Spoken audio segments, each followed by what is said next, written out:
Any pilot can confirm that takeoff and landings are the most stressful and dangerous moments of air travel.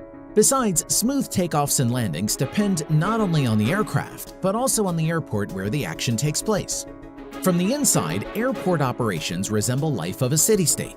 Several services are in charge of safety.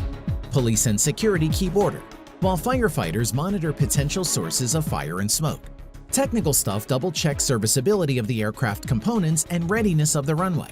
Dispatchers control takeoffs and landings, as well as monitor the routes. In most cases, the system is debugged and smooth, but accidents do happen. For example, a newborn baby was found in the terminal of the airport of the capital of Qatar, Doha. While in Riga, the plane that had already taken off was forced to conduct an emergency landing due to the bird collision. Audio repellents for scaring the birds located at the airport let the intruder through. However, all of the above are rare cases when a malfunction of the airport systems can affect the safety of the flight and passengers. Now, let's check out the place where takeoffs and landings, as well as stay, are always associated with risk. This is the most dangerous airport in the world. The city of Lukla, located in the eastern part of high mountainous Nepal, houses Tenzing-Hillary Airport. The reason for building the runway in such an unsuitable place is only one: proximity to the highest mountain in the world, Everest. In the days of the pioneers, Lukla, a small village at an altitude of 9,383 feet, could be reached from Kathmandu by walk. It used to take 3 weeks, and all the loads had to be carried by own means. Expeditions to Everest were delayed for months. Thus, the first conqueror of the highest peak on the planet, New Zealander Tenzing-Hillary, created a fund for the development of mountainous Nepal. That's how the construction of bridges, schools, and hospitals began. In order to deliver construction materials, Hillary initiated the construction of the airport. So, in 1964, the first runway appeared in Lukla. It was originally planned that the facility would be built on land owned by local farmers. Their plots were flat enough to build a runway. However, the farmers refused, as land in Nepal is in short supply.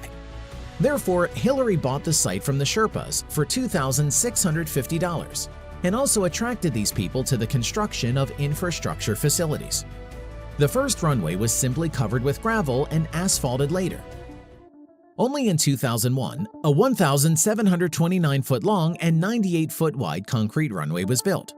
In January 2008, the airport was renamed after Hillary and his fellow Sherpa Tenzing-Norgay to celebrate their contribution to the construction and leadership in conquering the Everest. What makes Lukla Airport the most dangerous airport in the world? Tenzing-Hillary is located in the mountains at an altitude of 9,383 feet above sea level.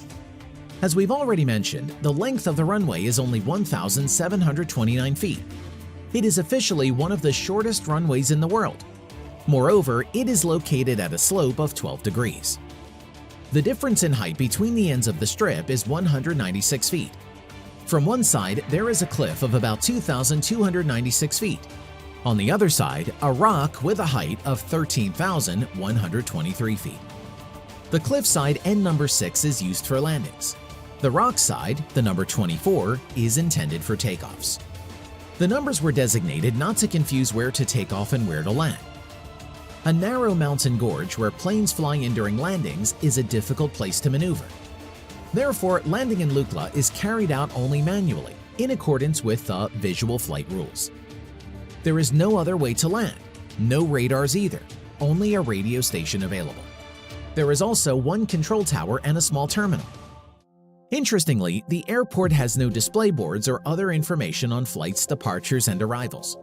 Pilots and crew literally collect passengers around the terminal and sometimes even on the runway. Due to difficult weather conditions, Tenzing-Hillary accepts aircraft only during daylight between 6:30 and 15:30. The main conditions is absence of wind and haze. Passengers who are unlucky with the weather may wait for their flights for several days.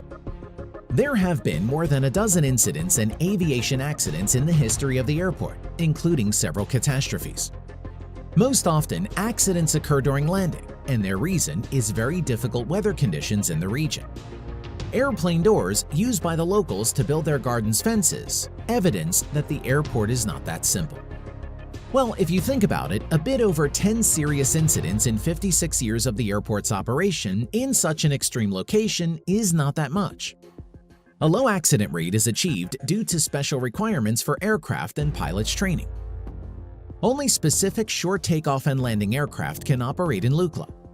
Those are Canadian DHC-6 Twin Otter and German Dornier 228. Only experienced pilots with 100 or more landings on short takeoff planes can land at this airport. They must also possess a total of 1 year flying experience on short takeoff and landing aircraft in Nepal airspace, and successfully complete 10 flights to Lukla with a certified instructor pilot. Despite the fact that landing at Tenzing-Hillary is not an attraction for the faint of heart, about 25,000 tourists visit it every year, mainly by flights from Kathmandu. In good weather, the airport can accept about 50 flights daily. In 1997, the local population even protested against projects to build an air terminal in a safer area, as this would undermine the region's economy. Are you afraid of air travel? Tell us about your first flight in the comments below.